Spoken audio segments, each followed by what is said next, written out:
Make sure you guys hit the subscribe button if you guys are enjoying the content that we're throwing up. And make sure you guys hit the like button if you enjoy the video. And yeah, let's begin. What's going on, guys? This is Rob, and for a long time, you guys have been asking me to cover The Mask. And I'm gonna go ahead and cover it, right? Or technically it's issue number 0, right? Just this kind of like the original Stanley Ipkiss story. So if you remember The Mask with Jim Carey, it's basically that story. It's a lot darker, and it's kind of nuts. I don't imagine the video will do super well, but honestly, I don't care. I think sometimes you just gotta do videos for the sake of doing it because it's just fun. But having said that, this video's got some crazy moments, right? Like this story has some absolutely insane moments, and it's nothing like the movie. I mean, it is, but it's much, much darker than the movie, right? So Stanley Ipkiss is originally given to us, and the way this kind of opens up, Stanley Ipkiss is given to us as this guy who's kind of on rough terms with his girl. And the reality is that he just hasn't really been paying enough attention to her recently, that kind of a thing. And he's also kind of presented to us as being pretty meek, right? Not in the sense that he's like a coward, but in the sense that he harbors a lot of dark feelings and so on, right? Now, this comes by way of the fact that as he's leaving with the mask that he's buying for her, not really realizing what it is, that he's kind of set upon by a handful of bikers. They basically end up scratching his car, he cusses them out, and they come back and start beating him up because he cussed them out in the first place. So it's one of these things where it kind of establishes there's not a whole lot going on with this guy. Now, one of the things that happens is that these darker thoughts he has comes after dealing with the bikers, and he's imagining himself like shooting them, beating them to death, setting them on fire. So obviously he's got some pretty dark intentions here. And that's one of the things to understand is that in a lot of instances, we all have these kind of thoughts, right? The difference between a person who's like a psychopath and a person who's not is that a person who is a psychopath lacks remorse in its entirety, right? And cares nothing about how their actions affect other people. Technically, there's clinical diagnoses for becoming a psychopath. It's not any one thing. You have to satisfy something like 6 out of 10 criteria. The same thing for like a narcissistic personality disorder or antisocial personality disorder. You have to satisfy a certain number of criteria in order to accurately receive that diagnosis. But for this guy right here, he doesn't really express a lot of remorse in what he's in these thoughts that he has, and it's just kind of angry all the time. Now, in that moment, as soon as he goes and really kind of knocks on her apartment door, he's met by kind of the disembodied voice of the mask, and he's kind of like, this is, kind of weird, right? Doesn't quite know how to react to it. But before he can really give it a whole lot of thought, Catherine answers, and we're kind of given the state of their relationship again, that is kind of on the rocks. It's a little rough. They're not really breaking up, but it really kind of feels like it's on its way there. And he basically presents her with the gift, right? Now, it's a mask that she's wanted for quite some time, and she adds it to her collection. And where she is a little frustrated at the idea that he feels like he can kind of smooth things over with like gifts, as opposed to like sitting down, talking, and kind of explaining where it is that he's coming from. At the end of the day, everything seems to kind of work, and it's kind of like, okay, we've basically kind of fixed this little bit of a rift. But everything basically goes belly up when he wakes up in the middle of the night and he goes to the bathroom only to find the mask is sitting on the toilet. And initially he thought that like Catherine had put it there in order to scare him, and so he's like, well, let's put it on, let's see if she likes the same feeling. As soon as he puts the mask on, the story goes downhill from here. It's just a descent into total madness. This first like 3 minutes that we've been recording here is the last vestige of sanity in the story. It goes crazy, right? So the first thing he does with this mask suit, because it kind of takes on and it sort of brings out all these dark inhibitions, these dark desires, brings them to the forefront, and just kind of lets him remove all his inhibitions entirely, then he immediately starts going out there and tracking down the bikers. And immediately just starts causing problems for him, right? Like starting crap with these bikers, and shows up there and it's just kind of like, so like, you guys are making too much noise. And it's like, what? And one of the guys calls him like a fruit, right? Because he looks like a gay guy. Keep in mind, this is written back in the 90s, so at that point in time, it was socially acceptable to hate on gay people. Not anymore. We're a little more enlightened in that way, thank God. But the important thing here is that he immediately like pulls off his face, right, to reveal like the mask face is there, right? So right off the bat, we're talking about shape-shifting abilities, and then just starts tormenting these guys, right? Like poking him in the eyes, beating the crap out of them, like crushing him with a wrench. He sets one of the guys on fire. He grabs like an Uzi that he seems to kind of manufacture out of thin air, and when one of the guys goes to shoot him with a shotgun, he just grabs it and just starts spraying the guy down, right? And then sets the whole place on fire and leaves. It's nuts, right? I mean, he just like tears these guys apart. In the movie, it was nothing like this. One, I don't think there were any bikers. No, there were. It was in an alleyway, and like he had the whole the balloons, and he's like, a Tommy gun, like But the movie was a lot more lighthearted and certainly to a degree more family friendly than this is, right? Like this is nuts. But right off the bat, the things that are kind of established here is that one, he's making a list, right? He's got a kill list and he's kind of going through and figuring out who it is that he's going to take out on this list. Number two, the mask is almost an addiction for him, right? Because all he does is like watch the news. He sits in front of the TV all day, watches the news, all these terrible stories and things that are going on. He dresses in like this kind of army fatigues. He's obsessed with guns. Right off the bat, he's just becoming exceedingly extreme. This really comes to a head when an argument breaks out between him and Catherine and he goes to hit her. And so he kind of starts putting off all these different personality traits, these character traits, where he's becoming a lot more violent and a lot more sadistic. And so from there, like he basically ends up leaving. He snatches up the mask and takes off. Then he goes to Yorkie's Mufflers, right? Now Yorkie's Mufflers is given to us right off the bat. It's kind of like this depiction of what we expect when it comes to like a mechanic shop, doing the best they can to rip you off.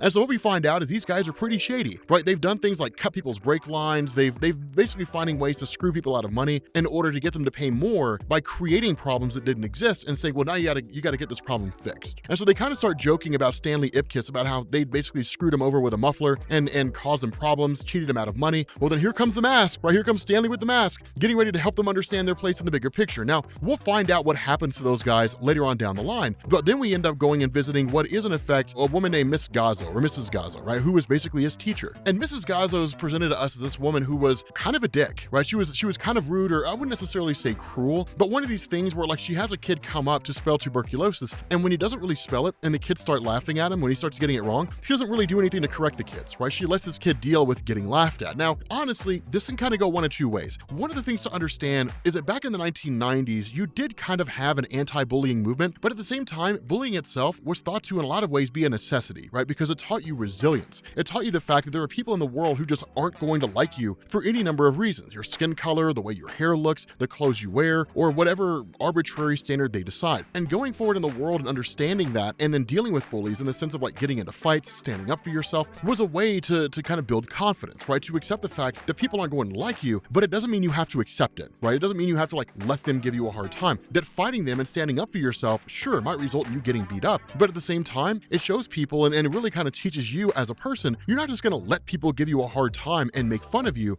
because you've got a measure of self-respect. In recent years, that's kind of changed a lot, and whether or not that's a good thing, it really depends on who you talk to. But back then, that's just kind of how things were done, right, in school.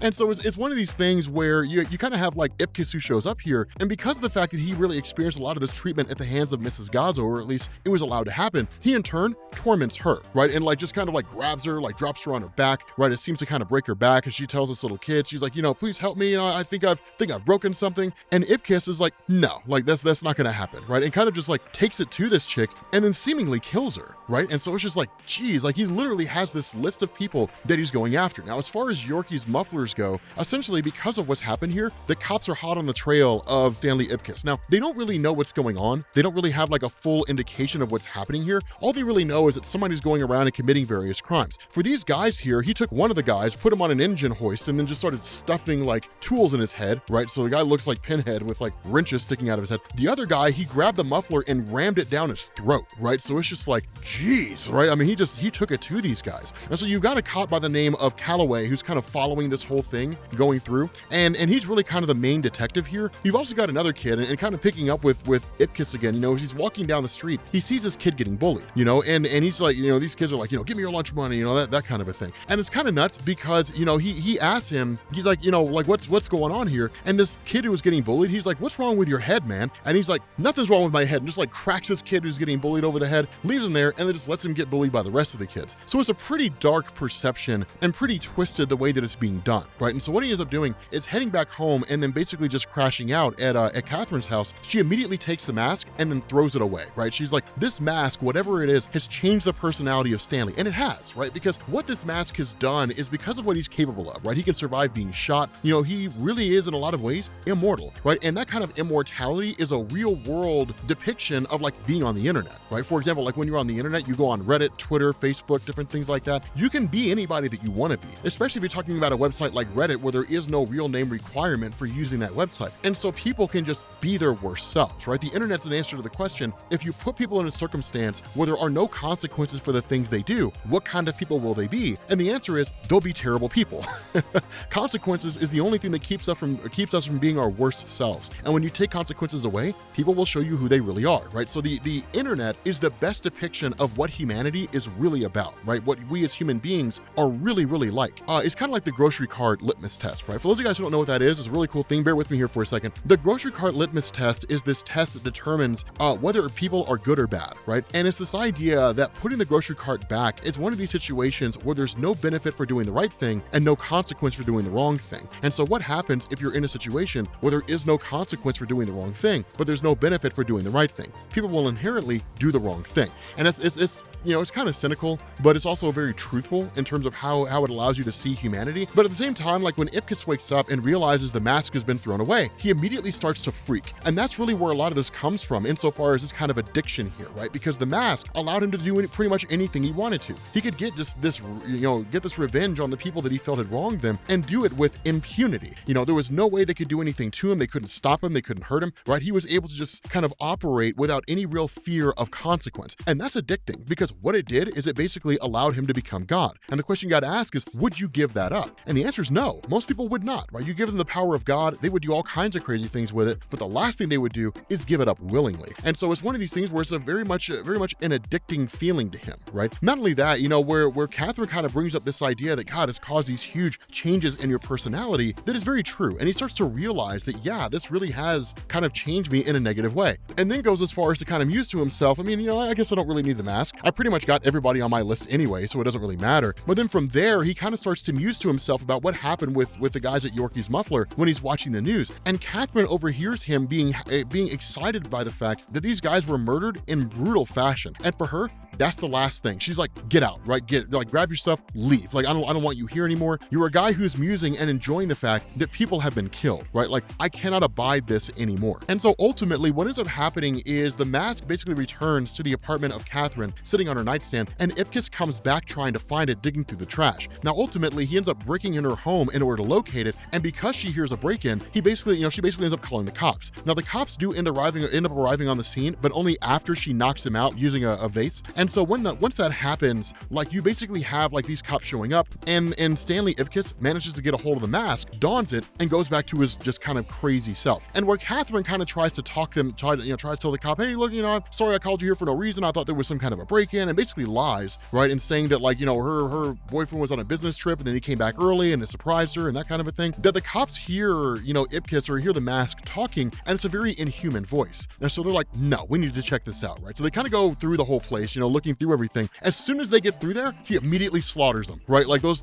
two cops, he just brutally kills them. And initially it's this kind of thing where Catherine's like, I mean, what, like, she has no real idea on how to process any of this, right? Like, she can't really handle what she's seeing. Another cop comes in and he basically grabs the guns and kills that one cop, shoots him to death, and then more cops start showing up. Something like a dozen cops start showing up. At that point, he kind of goes down the stairs, shape-shifting into an old woman, and it's like, hey, like, they're that way, everybody, you know, they're that way. And as soon as the cops are past, he basically dons a bazooka and blows them to pieces, right? And people are just like, what in the heck is going on here, right? Following that, even more cops show up, right? So it's like lambs to the slaughter. Now, one of the guys who was in there and wasn't killed by Ipkiss kind of tells you know, Catherine, hey, look, like, you know, it's crazy out there, but I'll go and get it sorted out. Besides, you know, if I survive the ordeal, I'll probably get a piece of tail, you know, for being so brave, you know, that kind of a thing. And so as soon as he steps out, you've got Stanley Ipkiss, you know, the mask, who's pretending to be a cop, who points the finger at the guy who just came out and said, like, that's him, man, he wasn't here before. And so, like, the cops immediately open fire, right? And then once they realize that, like, Ipkiss is the guy who, you know, the Ipkiss is still alive and he's among their ranks, he kills all of them, right? So literally just brutally murdering everyone he sees, just literally just picking them off, right? He goes to the roof, there's cops on the roof who are looking for him, and he just starts taking out all these cops, beating them to death, different things like that, just like bludgeoning these guys. And so finally he turns around and there's like 24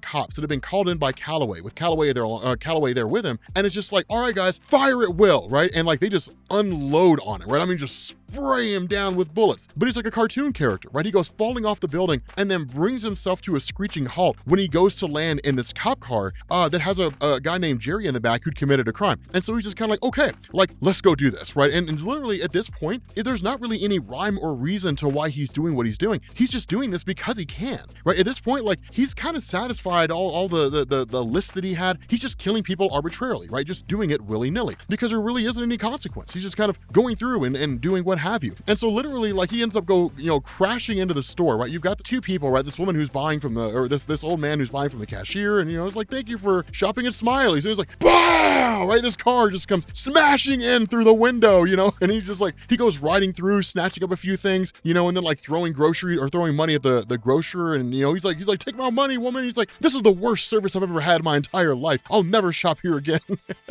It's very Joker-esque in terms of how you see this, right? Which is actually why you get a really cool story where the Mask and the Joker meet. But it's really, really interesting here, right? Because as he kind of goes through, again, it's just a pure unadulterated mayhem and conflict. That's all that it is. There's just no real rhyme or reason. He ends up chasing after some guy named Corey McWhorter who owes him like $60, right? Chases this guy down. And then you've got the cop cars who are just like, okay, let's just do what we have to do. And they basically ram him off the side and into a building. And so at that point, it's kind of like, okay, like, let's go find this guy, right? Like, let's go see what's going on with him. He's probably smeared all over the concrete or smashed into the building because he wasn't wearing a seatbelt, only for the Mask to appear above them on top of the cop car with a giant battle axe. And he's like, I've been working on the railroad. And then it's like smashes through this thing, right? Trying to take out Calloway and this other guy. And that's when things get kind of nuts, because from there, he basically ends up jumping off the cop car once all these cops arrive on the scene. He just, kind of wills into existence a flamethrower and like a machine gun and just crushes everybody. I mean, literally just like sprays down all these cops with a flamethrower while he's shooting the others with a machine gun. I mean, it's just violence and chaos. You never saw this in the movie. Just absolute violence and chaos. No real rhyme or reason except to just inflict as much harm as humanly possible. And so with everything that's gone on, the ultimate idea behind the Mask and Ipkiss is we got to skip town, right? Like, we got to get out of here. Like, it wasn't really our intention to start killing all these cops, but now that we have, we're going to have too much heat coming down on us, right? Because we killed something like 24 cops. The FBI, like the feds coming in for sure, right? So like, let's just get the hell, get the heck out of here. So he throws the Mask on the bed. He ends up grabbing a whole bunch of clothes, right? And some, a suitcase, starts packing his stuff up only to be shot from behind. And where his idea was to grab Catherine himself and to get out of town, Catherine's like, nope, not gonna happen. And so in effect, Catherine's become the next host for the Mask, right? She's essentially taken it for herself, and God only knows what's gonna happen with her. But with that being said, guys, we're gonna bring this video to an end. If you are new here to Comics Explained, make sure you guys hit the sub button to become part of the Rob Corps. If you guys enjoyed this video, make sure you drop a like, and I will catch you all later. Peace.